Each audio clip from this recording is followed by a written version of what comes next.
কেন দ্রুত পাক সীমান্ত জুড়ে 20,000 সেনা মোতায়েন করল ভারত? কেন ঢাকায় কভার্ট অপারেশনের মাধ্যমে সিআইএ এজেন্ট সহ আইএসআই কর্তাকে খতম করা হলো? ঢাকা জুড়ে কি এই মুহূর্তে সক্রিয় রাশিয়ান গোয়েন্দারা? মার্কিন গোয়েন্দা সংস্থার ষড়যন্ত্র বানচাল করতে ভারতের মাস্টার প্ল্যান কি? ভৈরব ব্যাটালিয়নকে কেন দ্রুত বর্ডারে পাঠাচ্ছে ভারত? নমস্কার, আমি সত্যজিৎ মুখোপাধ্যায়। জয় হিন্দের আরও একটি এপিসোডে আপনাদের প্রত্যেককে অনেক স্বাগত। প্রত্যেকদিন আমাদের আশেপাশে আমাদের সামনে অনেক ঘটনা ঘটে, সেগুলোর অনেকগুলোর ব্যাখ্যা আমরা দিতে পারি। অনেক ক্ষেত্রে অনেক ঘটনার ব্যাখ্যা আমাদের কাছে থাকে না বা যুক্তিগ্রাহ্য ব্যাখ্যা আমরা দিতে পারি না। তেমনি পৃথিবীর রাজনৈতিক ইতিহাস বা রাজনৈতিক ইতিহাসের বৃত্তে এমন অনেক ঘটনা ঘটে যায় যেগুলোর সঠিক ব্যাখ্যা উঠে আসে না এবং সেগুলোর ফাইল ক্লোজ হয়ে যায় রহস্যজনক বলে বা সাসপিসিয়াস বলে। এবং এরকম ঘটনা আমাদের মতো বড় রাষ্ট্রে, বড় দেশে বহু ঘটেছে, একটা দুটো নয়। সালটা 1966 জানুয়ারি মাস। আমাদের দেশের দ্বিতীয় প্রধানমন্ত্রী লাল বাহাদুর শাস্ত্রী তৎকালীন সোভিয়েত ইউনিয়নের তাশখান্দে উপস্থিত একটি গুরুত্বপূর্ণ বৈঠকে তিনি অংশ নিয়েছিলেন এবং পরের দিন তিনি দেশে ফিরবেন এবং দেশে ফেরার কয়েক ঘন্টা আগেই তার ম্যাসিভ হার্ট অ্যাটাক হয় এবং তিনি প্রয়াত হন। এই যে ম্যাসিভ হার্ট অ্যাটাক হয়েছিল তাকে বলা হয় মায়োকার্ডিয়াল ইনফেকশন চিকিৎসার পরিভাষায়। পরবর্তী সময় গোয়েন্দা রিপোর্ট অন্য কথা বলছে, তথ্য বলছে যে অনেকটা উদার মনস্ক ছিলেন লাল বাহাদুর শাস্ত্রী এবং তিনি দেশে ফেরার বেশ কয়েক ঘন্টা আগে তাকে একটা মিল্ক শেক অর্থাৎ দুধের তৈরি বিশেষ ধরনের শরবত খেতে দেওয়া হয়েছিল। তিনি খেয়েওছিলেন এবং তারপর তিনি অসুস্থ হয়ে পড়েন হঠাৎ করে এবং তার ব্যাপকভাবে হার্ট অ্যাটাক হয়, তিনি প্রয়াত হন। এবং গোয়েন্দা রিপোর্ট আরও বলছে যে কুক এই মিল্ক শেক বা দুধের শরবতটি দিয়েছিলেন প্রয়াত প্রধানমন্ত্রী লাল বাহাদুর শাস্ত্রীকে, তিনি ছিলেন একজন পাকিস্তানি বংশোদ্ভূত এবং গোয়েন্দা রিপোর্টের কনফিডেন্সিয়াল সেকশন উল্লেখ করছে যে ওই কুক পাকিস্তানি বংশোদ্ভূত তিনি আদতে সিআইএর এজেন্ট ছিলেন, অর্থাৎ মার্কিন গুপ্তচর সংস্থার এজেন্ট ছিলেন। এবং পরবর্তী ক্ষেত্রে যদি আমরা তাকাই আরও সামনের দিকে, তাহলে দেখব সালটা 1984 এবং 31শে অক্টোবর। অন্য দিনের মতোই তৎকালীন প্রধানমন্ত্রী ইন্দিরা গান্ধী তিনি প্রস্তুতি নিচ্ছিলেন, অফিসে যাবেন এবং সকাল ঠিক 9:30 দিল্লির তার যে বাসভবন সফদরজং রোডে, সেখানে প্রস্তুতি পুরো চূড়ান্ত পর্বেই ছিল। সেই সময় তার সবথেকে কাছের দুজন দেহরক্ষী তারা তাকে গুলিতে ঝাঁঝরা করে দেয়, ঘটনাস্থলে তার মৃত্যু হয় এবং মিসেস গান্ধীর মৃত্যুকে নিশ্চিত করতে তার দেহরক্ষীরা 33 রাউন্ড ফায়ার করেছিল তার শরীরের বিভিন্ন অংশে। এবং পরবর্তী ক্ষেত্রে আমরা দেখি যে মিসেস গান্ধীকে যখন, অর্থাৎ আমাদের প্রয়াত প্রধানমন্ত্রী, ভারতের অন্যতম সেরা প্রধানমন্ত্রী ইন্দিরা গান্ধী, তাকে যখন গুলিবিদ্ধ করে খুন করা হয়, গুলি করে খুন করা হয়, সেই সময় তিনি কী করছেন? সেই সময় তিনি জাস্ট আমেরিকাকে চেয়ারে বসিয়ে রেখে তিনি পাকিস্তানকে দুভাগে বিভাজিত করে দিয়েছেন। একটা সেই সময়ের পশ্চিম পাকিস্তান বা পাকিস্তান এবং অন্যটি বাংলাদেশ। তিনি সেই সময় ভারতের প্রথম নিউক্লিয়ার টেস্ট করলেন, রাশিয়ার সঙ্গে বন্ধুত্ব ক্রমশ বাড়াচ্ছেন এবং খালিস্তানি বিদ্রোহকে দমনের তিনি প্রবল চেষ্টা করছেন। এবং যে তথ্য আমাদের কাছে আসছে, বিভিন্ন গোয়েন্দা রিপোর্টগুলোকে ডিকোড করলে জানা যাচ্ছে বা বিভিন্ন গোয়েন্দা রিপোর্টগুলোকে অ্যাক্সেস করলে আমরা জানতে পারছি যে খালিস্তানি মুভমেন্টকে ব্যবহার করা হয়েছিল একেবারে মিসেস গান্ধীকে হত্যা করার জন্য। আরও পরবর্তী ক্ষেত্রে সেই সময় 1991 সাল এবং সেই সময় শ্রীলঙ্কায় প্রবেশের চেষ্টা করছে আমেরিকা এবং সিআইএ যৌথভাবে, অর্থাৎ আমেরিকা এবং তাদের গোয়েন্দা বাহিনী। এবং সেই সময় এলটিটিইকে ব্যবহার করলো সিআইএ। পরবর্তী যে তথ্য, যে বিভৎস ছবি, তা আপনারা সবাই জানেন যে পেরুমপুদরে রাজীব গান্ধীকে আরডিএক্স দিয়ে হত্যা করা হলো এবং এলটিটিই সরাসরি যুক্ত ছিল। এবং যখনই দেখা গেছে, ভারতবর্ষের ইতিহাস ঘাটলে এই ছবি আপনারা পাবেন যে ভারতবর্ষের সামরিক শক্তিকে বা সামরিক বিভাগকে বা প্রতিরক্ষা খাতে অনেক বেশি নজর দেওয়া হয়েছে, ভারতবর্ষের ডিফেন্সকে শক্তিশালী করার চেষ্টা করা হয়েছে।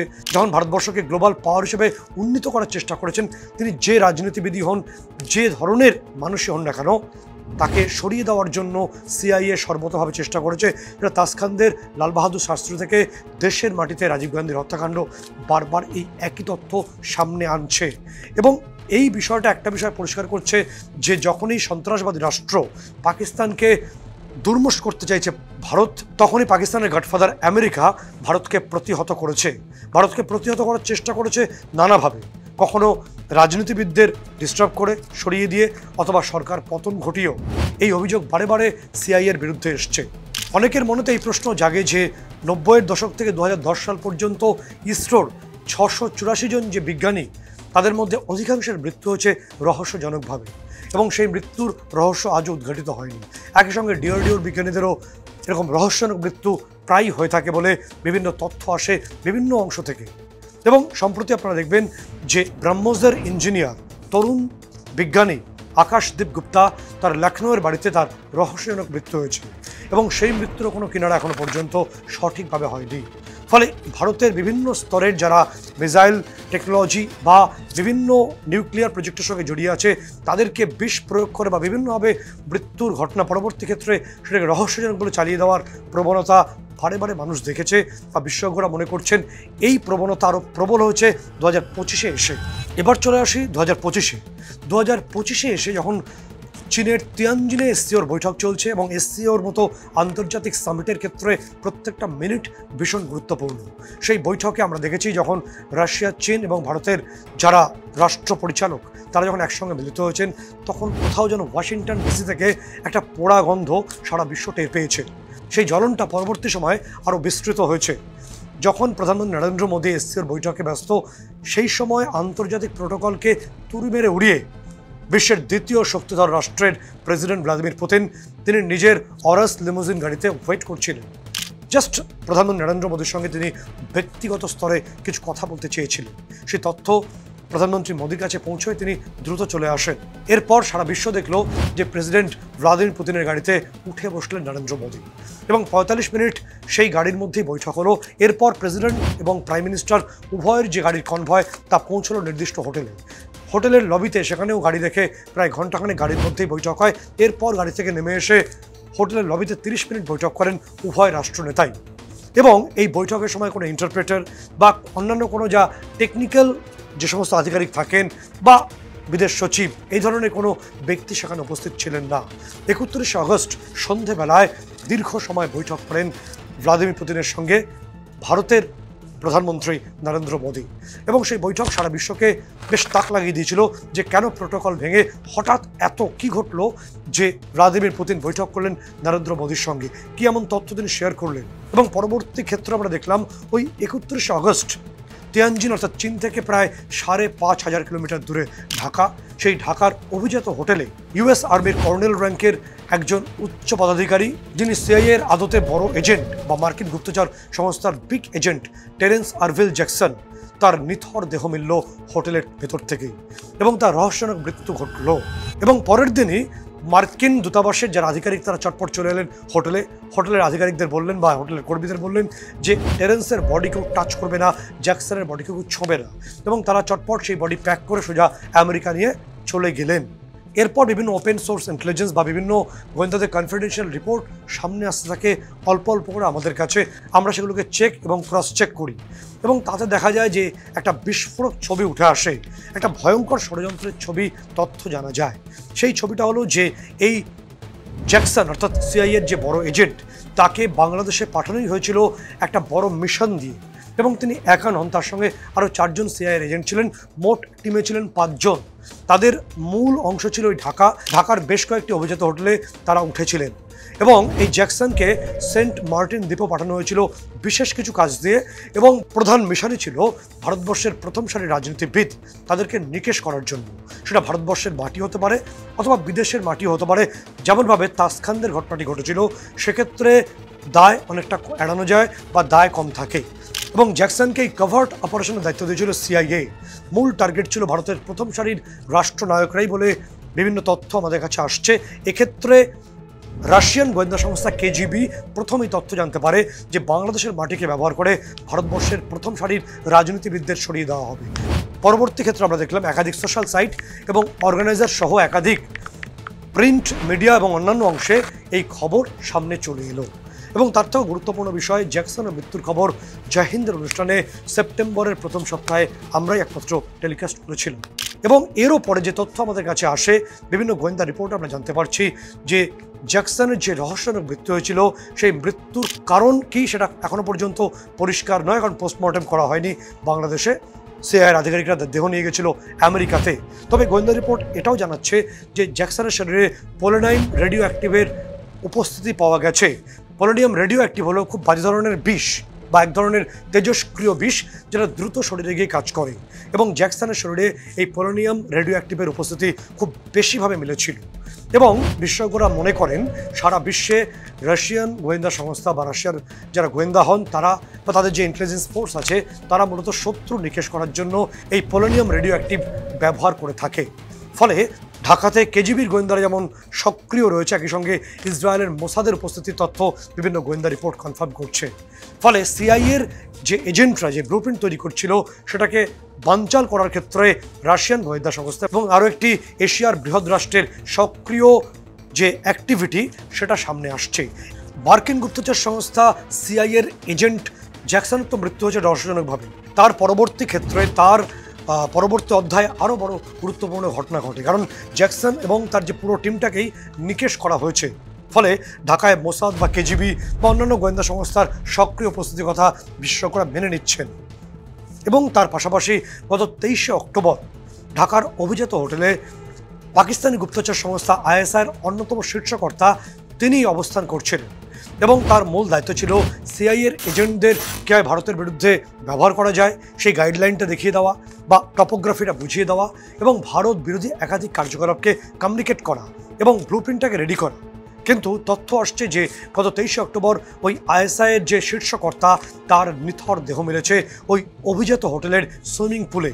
এবং এই বিভৎসভাবে একের পর এক মার্কিন এজেন্ট বা সিআইএর এজেন্টদের রহস্যজনক মৃত্যু, পাকিস্তানি গোয়েন্দা সংস্থার শীর্ষকর্তার রহস্যজনক মৃত্যু এখন কার্যত ঢাকার অন্দরে কাঁপুনি ধরিয়ে দিয়েছে বলে আমাদের এই তথ্য আসছে। তবে আরও একটা স্ট্র্যাটেজিক স্টেপ নিয়েছে আমেরিকা, যেটা কূটনৈতিক চাল বলে অনেকে মনে করছেন। সেটা হলো যখনই আমেরিকার এই কোভার্ট অপারেশন পুরোপুরি ফেল করলো এবং ভারতবর্ষের প্রথম সারির রাজনীতিবিদ, এক্ষেত্রে গুরুত্বপূর্ণ রাজনীতিবিদদের কথাই বলা হচ্ছে, তাদেরকে নিকেশ করার প্ল্যানকে বানচাল করলো, তখনই সিআইএর অন্যতম বড় মুখ এবং সিআইএর অন্যতম বড় এজেন্ট জন কিয়ারকো তিনি ভারতীয় সংবাদ মাধ্যমে এসে একটি বক্তব্য রাখলেন এবং সেই বক্তব্যে তিনি বললেন যে পাকিস্তানকে যখন তখন ভারত হারিয়ে দিতে পারে যুদ্ধে এবং কনভেনশনাল ওয়ার যদি হয় তাহলে পাকিস্তানকে হারাতে ভারতের সামান্য কয়েকদিন সময় লাগবে। এই বক্তব্যের দুটি দিক উঠে আসছে বলে বিশেষজ্ঞরা মনে করছেন।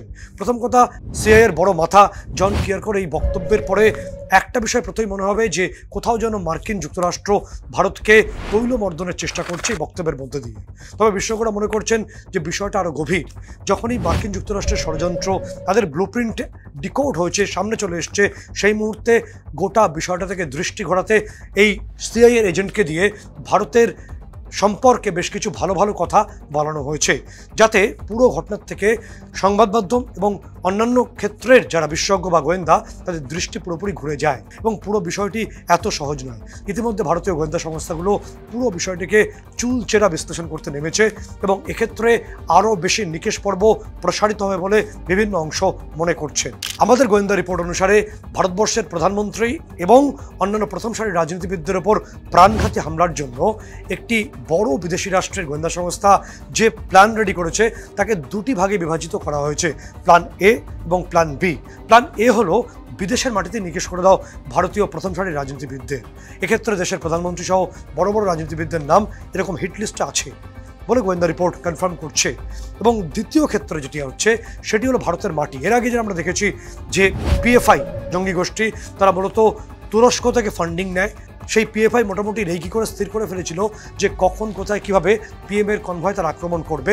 তারপরে দেশজোড়া তল্লাশি অভিযান শুরু হয়, পিএফআইকে নিষিদ্ধ করা হয় এবং তাদের জঙ্গিদের ইতিমধ্যে অ্যারেস্ট করে তাদের সমস্ত অ্যাকাউন্টকে ফ্রিজ করা হয়েছে। দ্বিতীয়টি মনে করাবো আপনাদেরকে, সবে তখন নরেন্দ্র মোদী প্রধানমন্ত্রী পদে আসীন হয়েছেন এবং তিনি লন্ডন থেকে নিউ দিল্লি আসবেন। সেই সময় তিনি সাধারণ বিমানই ব্যবহার করতেন। সেই সময় লন্ডন থেকে নিউ দিল্লি আসার সময় সেটি আসছিল ইউক্রেনের ওপর থেকে, কিন্তু ইউক্রেনে সেই সময় ক্ষমতায় চলে এসছেন জেলেনস্কি এবং হঠাৎ ইউক্রেনের তরফে তাদের এয়ার ডিফেন্স অন করা হয় এবং কার্যত একটি যাত্রীবাহী বিমানকে শটডাউন করা হয়। সেই যাত্রীবাহী বিমানের 150 জন যাত্রী মৃত বলে ঘোষণা করা হয়। আমাদের গোয়েন্দা রিপোর্ট ছিল যে প্রধানমন্ত্রী নরেন্দ্র মোদীর বিমান ইউক্রেনের ওপর দিয়ে গেলে সেই সময় এই এয়ার ডিফেন্সকে অন করা হতে পারে। ফলে প্রধানমন্ত্রীর বিমানটিকে 30 থেকে 45 মিনিট সেটাকে ডিলেট করানো হয়, সেটাকে দাঁড় করিয়ে রাখা হয়, তারপর অন্য রুটে সেটিকে নয়াদিল্লিতে নিয়ে আসা হয়। ফলে এই আক্রমণের ছকটাই প্রথম নয় বা এই শেষ নয়, বারংবার এই ছক তৈরি করা হয়েছে যখন এদেশের কোনো প্রধানমন্ত্রী বা রাষ্ট্র পরিচালক ভারতবর্ষকে এগিয়ে নিয়ে যাওয়ার চেষ্টা করেছেন বা যুদ্ধক্ষেত্রে বা সমর ক্ষেত্রে বড় সিদ্ধান্ত নিয়েছেন বা পাকিস্তানকে দুর্মুষ করেছেন, তখনই সিআইএ সক্রিয় হয়েছে। মার্কিন যুক্তরাষ্ট্র তাদের যুদ্ধ জাহাজ ভারতবর্ষের দিকে পাঠিয়ে ভারতকে কাবু করার চেষ্টা করেছে, এটা ইতিহাস বলছে। তবে আমরা এতক্ষণ আলোচনা করলাম যে আইএসআই, সিআইএ বা বড় রাষ্ট্রের প্ল্যান এ, প্ল্যান বি। যে অনেকে বলেন যে ওস্তাদের মার অনেকটা পরের দিকে হয়, তেমনি ভারতের হাতে রয়েছে মাস্টার প্ল্যান, এবং যেটা ইতিমধ্যেই এক্সিকিউট হতে শুরু করেছে। সেই প্ল্যানটা কি? আপনারা দেখবেন যে আমাদের ওয়েস্টার্ন রেঞ্জ অর্থাৎ পাকিস্তান বর্ডার ঘেঁষে ভারতবর্ষ বেনজির একটা নোটান জারি করেছে আগামী 11 দিনের জন্য, অর্থাৎ 30শে অক্টোবর থেকে 10ই নভেম্বর পর্যন্ত। এবং আমাদের এয়ারফোর্স, নেভি এবং আমাদের আর্ম ফোর্স, ট্রাই সার্ভিসেস তারা ভয়ঙ্কর অস্ত্র নিয়ে সেই ভয়ঙ্কর মহড়ায় অংশ নিচ্ছে পাকিস্তানের বর্ডার ঘেঁষে। ইতিমধ্যে আমরা জানি স্যার ক্রিক, সেখানে পাকিস্তান উত্তেজনা তৈরির চেষ্টা করছে। আমাদের প্রতিরক্ষামন্ত্রী রাজনাথ সিং বলেছিলেন, হুঁশিয়ারি দিয়েছিলেন যে স্যার ক্রিকে পাকিস্তান যেন কোনো রকম মিলিটারি ইনফ্রাস্ট্রাকচার বা কোনো রকম মিলিটারি মুভমেন্ট না করে। কিন্তু সম্প্রতি আমরা দেখেছি পাকিস্তানের নেভি চিফ তিনি সেখানে গিয়ে গরম গরম কথা বলেছেন এবং যাবতীয় মুভমেন্ট করানোর চেষ্টা করেছেন। তারপরে আমরা থেমে থাকতে পারি না, আমাদের তরফে ইতিমধ্যেই সেখানে সব রকম সতর্কতামূলক ব্যবস্থা নেওয়া হয়েছে। সেই কারণে আমাদের 3 বাহিনীর অস্ত্রের নিশানায় এই মুহূর্তে পাকিস্তান, এবং স্যার ক্রিকের এই অংশের উপর দিয়ে আমাদের এই মহড়া চলবে, পাকিস্তানকে সেটা পরিষ্কার জানিয়ে দেওয়া হয়েছে। সেই কারণে ইতিমধ্যে আমরা সেখানে ওই অংশে আমাদের ট্রাই সার্ভিস অফেন্সিভ এবং ডিফেন্সিভ দু ধরনের ড্রিল কন্ডাক্ট করবে। কমব্যাট এক্সারসাইজ হবে। প্রায় 20,000 সেনা আমরা পাকিস্তান বর্ডার সংলগ্ন অংশে মোতায়েন করেছি। Trinetra drills, full cycle electromagnetic spectrum operation চলবে। 21 সদস্য চক্র তারা ইতিমধ্যে সেই স্ট্রাইক শুরু করেছে। এছাড়া আমাদের নেভি সেখানে ফ্রিগেট, ডেস্ট্রয়ার মোতায়েন করেছে। আমাদের 3 বাহিনী যখন সেখানে ব্যাপকভাবে মহড়া প্রদর্শন করবে একদম পাকিস্তানের সীমানা সংলগ্ন অংশে, বিশেষজ্ঞরা মনে করছেন যে কোনো রকম মিস অ্যাডভেঞ্চার পাকিস্তান করলে অপারেশন সিঁদুর 2.0 ভার্সন অর্থাৎ সিঁদুরের সেকেন্ড ফেজ সেই মুহূর্ত সেখান থেকে শুরু হয়ে যাবে। কারণ এয়ারফোর্সের তরফে ব্যাপকভাবে সুখোই এবং রাফায়েল মোতায়েন করা হয়েছে পাক সীমানা বরাবর। এবং স্যার ক্রিক এই অংশে 20,000 সেনা আমরা ইতিমধ্যে মোতায়েন করে দিয়েছি। এবং এই 3 বাহিনী যখন সেখানে ব্যাপক অস্ত্রের প্রদর্শনে ব্যস্ত থাকবে, তখন আমাদের ভৈরব ব্যাটালিয়নকে নভেম্বরের প্রথম সপ্তাহে মোতায়েন করা হচ্ছে এই বর্ডার অর্থাৎ ওয়েস্টার্ন রেঞ্জ এই অংশে। যা তথ্য আমাদের কাছে পৌঁছচ্ছে, 25টি ভৈরব ব্যাটালিয়ন তৈরি করা হয়েছে, যেটা মূলত ভারতবর্ষের আর্ম ফোর্স এবং প্যারা এসএফের মধ্যে ব্রিজ হিসেবে কাজ করবে। এবং এই 25টি ব্যাটালিয়নের প্রত্যেকটির মধ্যে 250 জন করে সেমি কমান্ডো থাকবে। এই ভৈরব বাহিনীকে ফর্ম করা হয়েছে ইনফ্যান্ট্রি, আর্টিলারি, মেকানাইজড ইনফ্যান্ট্রি এবং এয়ার ডিফেন্স সেকশন থেকে দক্ষ অফিসারদের যারা রয়েছেন তাদেরকে বেছে নিয়ে এই ভৈরব বাহিনীকে তৈরি করা হচ্ছে, তাদের স্পেশাল ট্রেনিং করা হয়েছে। ভৈরব বাহিনী সম্পর্কে বলা হচ্ছে যে এই ভৈরব বাহিনী তারা behind enemy line without supply chain শত্রুকে মুহূর্তে নিকেশ করতে পারে, যা ইতিমধ্যেই পাকিস্তানের যে ব্যাট টিম আছে তাদের মধ্যে আতঙ্কের চোরা স্রোত বইয়ে দিচ্ছে। বিপুলভাবে ভৈরব বাহিনীকে মোতায়েন করা হবে এই বর্ডার এরিয়াতে। তারা মুহূর্তের মধ্যে যে কোনো অংশে ঢুকে সেখানে ডমিনেট করতে পারবে, এরিয়া ডমিনেট করতে পারবে বলে প্রতিরক্ষা দপ্তর সূত্রে তথ্য সামনে আসছে। 3 বাহিনী যখন মহড়ায় ব্যস্ত থাকবে, তখন তাদের গ্রাউন্ড সাপোর্ট দেবে এই ভৈরব বাহিনী। ছবিটা তো পরিষ্কার হচ্ছে। সবটা বলা হয়তো টেকনিক্যালি ঠিক হবে না, কিন্তু এভাবেই এগোচ্ছে আমাদের 3 বাহিনীর সঙ্গে আমাদের স্পেশাল ফোর্স। এবং তার পাশাপাশি তথ্য সামনে আসছে যে আমাদের নেভিকে ঠেকাতে, প্রতিরোধ করতে, করাচি বন্দরকে প্রোটেক্ট করতে ইতিমধ্যেই পাকিস্তানের তরফে তাদের একমাত্র ডেস্ট্রয়ার পিএনএস তুগরিল তাকে মোতায়েন করা হয়েছে আরব সাগরে। কারণ আমাদের হাতে 2টি বৃহৎ আকার সিবিজি আছে, পাকিস্তানের হাতে সিবিজি তো দূরস্থ, সেই অর্থে ভালো যুদ্ধ জাহাজ নেই। একমাত্র তুরস্ক থেকে নেওয়া এই পিএনএস তুগরিলের মধ্যে রয়েছে AKG-200 মিসাইল, যেটা সুপারসনিকের কাছাকাছি। কিন্তু এই তথ্য আমাদের কাছে আসার পরেই পিএনএস তুগরিলকে আমাদের টার্গেট রেঞ্জের মধ্যে আমরা নিয়ে এসেছি। ফলে কোনো রকম মিস অ্যাডভেঞ্চার করলেই ফের করাচি পোর্টকে বিধ্বস্ত করা হবে। এবং যে ইঙ্গিত, যে ঘোষণা আমাদের প্রতিরক্ষামন্ত্রী রাজনাথ সিং দিয়ে রেখেছেন যে স্যার ক্রিক থেকে রাস্তাটি সিন্ধ প্রদেশ হয়ে করাচি পোর্ট পর্যন্ত যায়, সেখানে আমাদের সেনা দ্রুত উপস্থিত হবে। এবং তার পাশাপাশি আরও একটি গুরুত্বপূর্ণ তথ্য আমাদের কাছে আসছে, কারণ প্রায় দেখা যাচ্ছে বাংলাদেশের মাটিকে ব্যবহার করে ভারত বিরোধী চক্রান্তকে চূড়ান্ত রূপ দিচ্ছে এই মোহাম্মদ ইউনূসের সরকার। এবং তাদের সীমান্তরক্ষী বাহিনীর হাতে বেশ কিছু তুরস্কের ড্রোন তুলে দেওয়া হয়েছে এবং অস্ত্রশস্ত্র তুলে দেওয়া হচ্ছে ভারতকে আক্রমণ করতে, ভারতের বিরুদ্ধে সানাতে বলে গোয়েন্দা রিপোর্টে আমরা জানতে পারছি। সেই কারণে ভৈরব বাহিনীকে এই যে বৃহৎ আমাদের বাংলাদেশ এবং ভারতের যে সীমান্ত সেখানে মোতায়েন করা হচ্ছে, এবং ভৈরব বাহিনীর যে স্পেশাল ইউনিট সেখানে মোতায়েন করা হচ্ছে, তাদের দায়িত্ব থাকবে সুইসাইডাল যে ড্রোন ইউনিট আছে তাকে অপারেট করা। এর অর্থ হলো যে সীমান্ত থেকে প্রয়োজনে এই ভৈরব বাহিনীর যে সুইসাইডাল ড্রোন, যেগুলো আর্মস অ্যামুনিশন এবং এক্সপ্লোসিভ ক্যারি করবে, যদি প্রয়োজন হয় সেগুলো সীমান্ত থেকে 10 থেকে 12 কিলোমিটার অভ্যন্তরে ঢুকে আক্রমণ চালাবে, যা প্রতিহত করার কোনো ক্ষমতা ওই পার্শ্ববর্তী দেশটি এখনো পর্যন্ত অর্জন করতে পারেনি। অনেকে মনে করছেন যে ভারতকে প্রতিরোধ করতে তুরস্ক থেকে যে TB2 বাইরাক্তার ড্রোনগুলো ইউনুস সরকার নিয়েছিল, সেগুলোকে যমুনা ভবনে মোহাম্মদ ইউনুসের যে আলমারি আছে সেখানে সাজিয়ে রাখা ছাড়া কোনো উপায় এই মুহূর্তে নেই। কারণ ভৈরব বাহিনী নভেম্বরের প্রথম সপ্তাহ থেকেই বাংলাদেশ সীমান্তে মোতায়েন করা হচ্ছে এবং তাদের পূর্ণ ক্ষমতা দেওয়া থাকবে। কোনো রকম যদি আক্রমণের চেষ্টা করা হয়, সঙ্গে সঙ্গে প্রত্যাঘাতের জবাব ভারত দেবে। যে ছবি পাকিস্তান দেখেছে অপারেশন সিঁদুরের সময়, শুধুমাত্র এখানেই নয়, ইতিমধ্যেই ক্যাবিনেট কমিটি অন সিকিউরিটি একটা প্রায় 80,000 কোটি টাকার যে প্রতিরক্ষা চুক্তিতে সবুজ সংকেত দিয়েছে, এবং সেই চুক্তি মোতাবেক ভারতবর্ষের 3 বাহিনীর হাতে বিপুল পরিমাণ অস্ত্র আসছে এবং অত্যাধুনিক সেই অস্ত্রগুলো আসছে। সেই অস্ত্রগুলো কী আসছে? CCS এর অ্যাপ্রুভালের পর ভারতের 3 বাহিনীর হাতে অত্যাধুনিক missile system, advanced light weight torpedo, এছাড়া collaborative long range target destruction system সহ এক ঝাঁক নতুন অস্ত্র আসছে, যা শত্রু শিবিরের ঘুম উড়িয়ে দেবে। এবং যে তথ্য আমাদের সামনে আসছে যে এই অত্যাধুনিক অস্ত্রগুলো সব মোতায়েন করা হবে ভারতবর্ষের ওয়েস্টার্ন রেঞ্জ অর্থাৎ পাকিস্তান বর্ডারে এবং ইস্টার্ন রেঞ্জ জুড়ে অর্থাৎ ইন্দো বাংলাদেশ বর্ডারে, এবং সেগুলোর টার্গেটে কারা থাকবে সেটা বলার অপেক্ষা আর হয়তো রাখে না। আমাদের 3 বাহিনী এই মুহূর্তে পাকিস্তান সীমান্তে সক্রিয়, 20,000 সেনা সেখানে মোতায়েন করা হয়েছে। ফলে পাকিস্তানের একটা ছোট্ট ভুল পদক্ষেপও অপারেশন সিঁদুরকে এসক্যালেট করবে, বা শুরু হবে অপারেশন সিঁদুর 2.0 ভার্সন। এবং এবার যদি অপারেশন সিঁদুর সেকেন্ড ফেজ শুরু হয়, তা শুধুমাত্র ওয়েস্টার্ন রেঞ্জে আবদ্ধ না থাকে, তার অনেকটা রেস্ট ছড়িয়ে পড়বে পূর্ব প্রান্তেও। সেই ছবিটাও বিভিন্ন অংশ থেকে কনফার্ম করা হচ্ছে। আর অনেক রেলিভেন্ট ইনফরমেশন, অথেন্টিক তথ্য নিয়ে আপনাদের কাছে ফিরছি। ততক্ষণ পর্যন্ত আপনাদের সকলকেই জয় হিন্দ।